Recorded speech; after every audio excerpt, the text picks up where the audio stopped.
You know, the human brain is a little bit of a weird thing because it's so advanced, able to contain memories, thoughts, ideas, pleasures, pains, but simultaneously, the human brain is also able to be tricked, deceived, and basically changed just by a single sentence. That's part of the reason I find just the idea of us as a social species to be so fascinating. Like, just as an example, say you're somebody who absolutely loves Spider-Man, but I tell you that the new Spider-Man comic book kind of blows. Well, this will probably make it where you don't read it, or if you do read it, you're going to go into it with a very negative point of view. It happens to the best of us. What's up, gamers? DreamcastGuy here, and I wanted to do something a little bit special this week for Top 10 Thursday, which is to look at the situations where I went into a game assuming that I would absolutely hate it, and it ended up completely blowing my mind. The stuff that seemed like it had bad PR, bad ideas, or just some bad concepts in it, but when I actually sat down with a controller in my hand to make up my own mind, I ended up loving it. So these are my picks of the top 10 games I thought I'd hate that I ended up loving. Number 10. Resident Evil 5.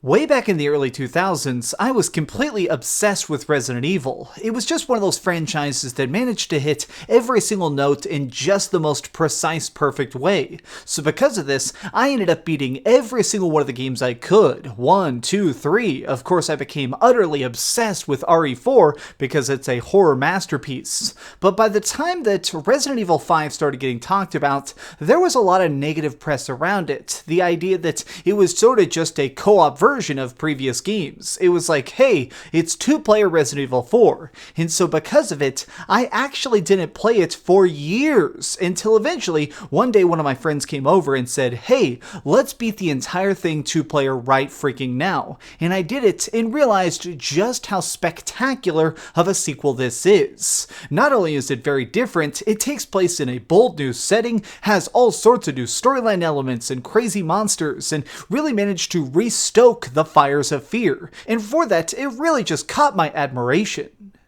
Number 9. Destiny 2.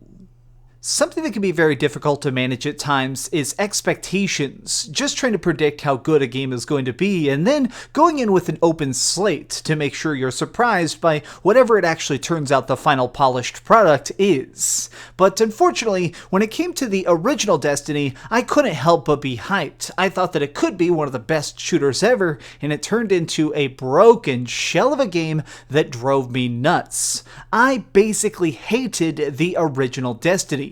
But when it came to the sequel, Destiny 2, it actually really blew me away. I mean, it just managed to improve so many different aspects of it. They tightened up the shooting, they added in an actual story, they put in some nice social elements that really made it feel like an actual world this time. Now, I will say that Destiny 2 still obviously has a lot of problems, but going into it, I assumed that it would be a complete dumpster fire, and instead, it's a pretty serviceable game. It's definitely not the best thing that Bungie has ever created, but now it's certainly a game that I think that everybody should give a shot to. It's something that really managed to stand apart from its rather weak predecessor.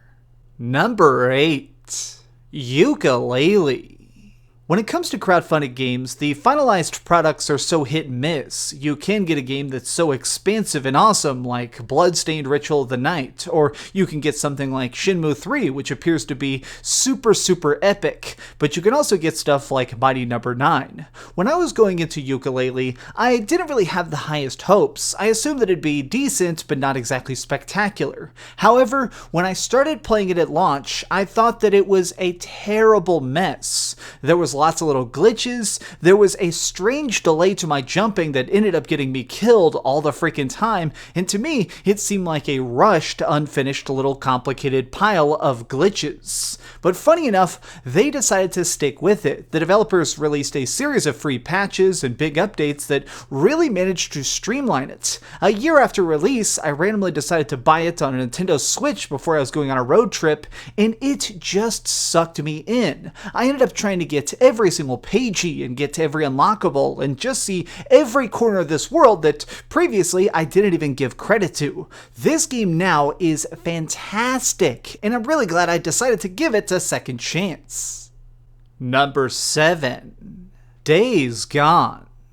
Now, of all the games on this list that are true gems, things that manage to be great in really specific ways, I feel like Days Gone is a very different thing, because it's first of all an open world zombie game, but additionally, I feel like it's not trying to be the best game ever, it's just trying to be good. It's just trying to be something that's fun and occupies your time and gives you a fun adventure that will stick in the back of your mind. When I went into this, I had some preconceptions. I had a chance to play it at PAX South 2019, and the initial demo was very, very rough. It wasn't particularly impressive, so going into the game itself, I figured that it would probably be a 4 out of 10 experience, but that's not really the case.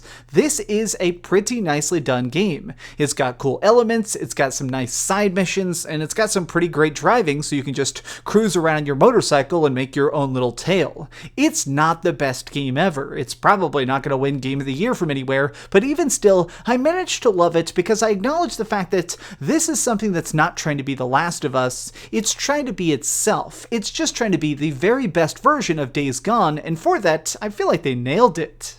Number 6. Watch Dogs 2. I think that pretty much everybody can agree that the original Watch Dogs was a little bit of an underwhelming thing. I mean, it had downgraded graphics, the world itself wasn't very vibrant, and the main character, Aiden, was just kind of a blank piece of cardboard that happened to have a hacking cell phone. So when it came to the sequel, I didn't exactly have the best expectations. I kind of thought, oh great, here we go again. But it seems like Ubisoft very much learned from their mistakes. When it came to this follow-up, they decided to make a main character who was willing to make jokes. There was cool people we could just hang out with, like T-Bone. I mean, so much in this game is done exactly right. But more than anything, I just like the fact that we felt powerful. I mean, if I am a master hacker that has drones and access to the internet, why am I not able to go everywhere and do everything? And thankfully, the sequel absolutely did that. Watch Dogs 2 really just kind of opens up the floodgates and says, figure it out, kill who you need to kill, save who you need to save, and beat up the butts that you need to beat up. And for that, you gotta just kind of go, alright Ubisoft, you get some really good points. Number 5. Silent Hill 4. In order to explain my own incorrect assumptions about this game, we need to take a short trip back in time. You see, I played the original Silent Hill as soon as it came out, the first one back on PlayStation. Me and my buddies were totally obsessed with good scares at the time, so we would buy pretty much any survival horror game we could find. So, of course, we beat this game over and over again the second it came out. And then the same went for Silent Hill 2. This one completely melted my brain, but I got the Xbox version. At this point, I only had the original Xbox, so when Silent Hill 3 came out on the PlayStation 2, I couldn't play it. And then there was Silent Hill 4, The Room. There were all sorts of rumors that this wasn't even technically a Silent Hill game. In fact, a lot of people were saying, hey, it's just this weird side project that Konami decided to put the Silent Hill name on. And so when I was going into it, I decided to buy the game when it was on sale, so when I started playing it, I was immediately struck by the fact that it's so unique. It is a game that, in my opinion, is definitely probably one of the most terrifying games from this era, and additionally, I like the fact that it makes you feel so unsafe. Now, this is a true story. This is the first game I ever played that gave me nightmares. Literally, I was afraid to actually turn the lights off when I went to bed at night because I kept just picturing those creepy ghosts coming through the walls. That is really a testament to just how spooky this game is and how much it managed to just burrow its way into my heart. Number 4. Sonic Mania. I'm somebody who considers himself a really big Sonic fan. I own the comics, I own a bunch of the action figures, I've played almost all of the freaking games. I used to watch the old freaking TV show that had Steve Urkel voicing Sonic. I mean, I'm somebody who's just been with this franchise for a very long time. But in his current iterations, he's just definitely not having that same spark of creativity that I once loved. So when I was going into Sonic Mania, I was just so skeptical that they'd be able to get it right. I was kind of like, alright, this is a cheap cash grab. It's basically them doing their own 2D remake of previous masterpieces. When in actuality, Sonic Mania really manages to stand on its own. You don't need to know anything about Sonic to completely get invested in this world. It's got good level design, it's got really good art, and it's got all new music that just makes you want to tap your foot to the beat every single time. Honestly, this is one of those games that perhaps shocked me the most because I assumed that it would just be churned out garbage, and it is flawless. Number 3. Sea of Thieves.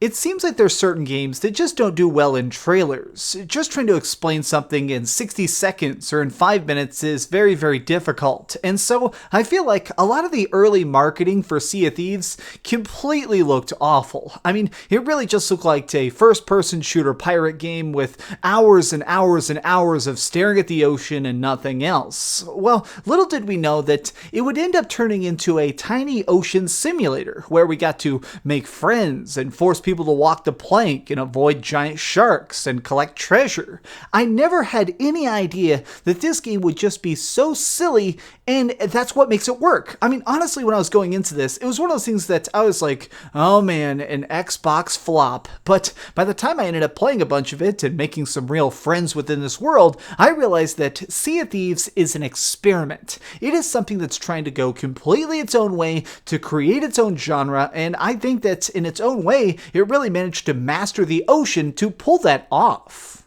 Number 2. Pokemon Let's Go. When it comes to this series overall, just trying to encapsulate the entire Pokemon series into one big group, to me, I certainly enjoy the earlier stuff more. I mean, personally, my very, very favorite Pokemon games are Red, Blue, and Yellow. The later stuff is great. I mean, I certainly enjoyed Soul Silver, I enjoy a lot of stuff like Gold and Sapphire. I mean, I like this stuff, but I really think that the first generation really managed to nail that really interesting RPG aesthetic. So that's part of the reason that I was so completely turned off by Pokemon Let's Go initially. As soon as they announced that there wouldn't be random battles and you only just fight trainers and that the game would basically be easy mode, I thought that this would be a dumb little mess for children. Now, I'll totally admit it, obviously Pokemon is kind of just focused towards kids in general, but still it seemed like it had no high level play.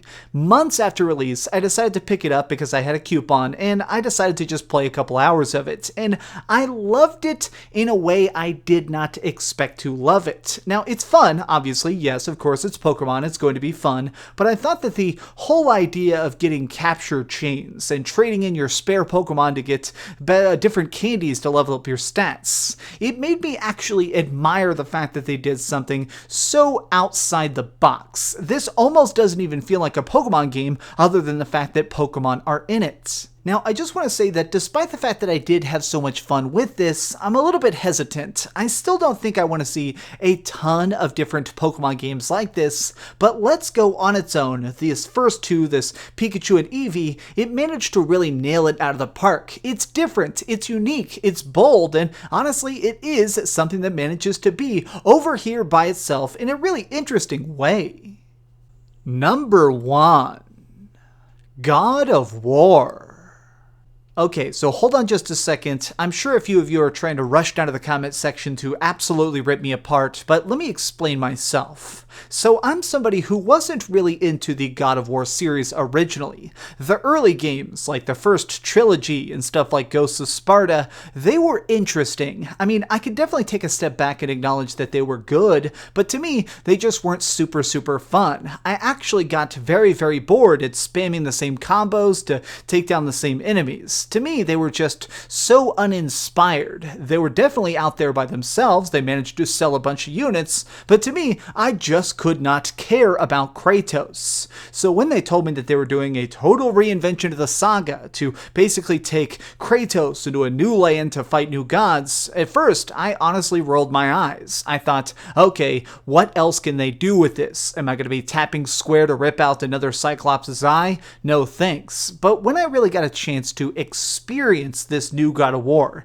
it ended up being my very favorite game of last year. God of War is a deep, very moving story about a father who is completely lost. At this point in his life, he doesn't understand his purpose in the world. After having bloodied his hands for so many decades, how does he manage to be a father? How does he manage to be his protector? How does he manage to just be a decent person after everything he's done? He is a god at his very heart, but still, at the beginning, he was just a man. I love this game. I absolutely loved every second. Every frame is like a painting. And for that, I was so happy to admit that I was dead wrong about it. This is a game for everybody. Even if you absolutely despise the early God of War, this one is here to change your mind. And for that reason, I have to award it as the #1 game I thought I'd hate that I ended up loving.